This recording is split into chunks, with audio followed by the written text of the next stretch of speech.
2025 оны 2-р сард хонины ордынхны амьдралд од эрхсийн байрлалын нөлөөгөөр дараах чиглэлүүд өөрчлөлт боломжууд гарч ирэх төлөвтэй байна. Ажил мэргэжил, карьер, мөнгө санхүү. Энэ сард ажил мэргэжлийн талбарт цоошин боломжууд гарч ирнэ. Таны шаргуу хөдөлмөр тууштай байдалд нь удирдлагыг анхааралтай татаж тушаал дэвших эсвэл шинэ үүрэг хариуцлага хүлээх боломжийг авчирна.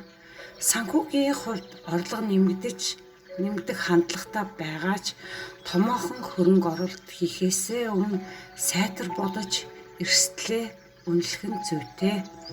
Мөн од эрхсийн нөлөөгөөр орчлон ертөнцид тодорхойгүй нөхцөл байдал ихсэж буй тул баталгаагүй зүйл дээр амлалт өгөхөөс зайлсхийх хэрэгтэй. Хайр дурлалын тал дээр тааламжтай өөрчлөлтүүд гарч ирж байна. Ганц бие хүмүүс сэтгэл зүрхээ зөв сонсож шийдвэртэй алхам хийснээр тогтвортой харилцаанд эхлүүлэх боломжтой.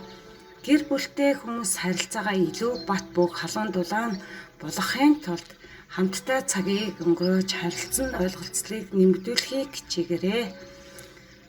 Сарын онцлог шинж.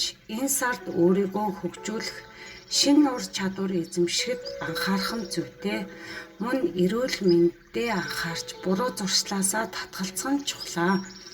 Амьдралын эрч хүч солорсноор архаг хууч өвчин сэтэрч болзошгүй тул бие бодож эрүүл амьдрах хэв маягийг баримтлаарай.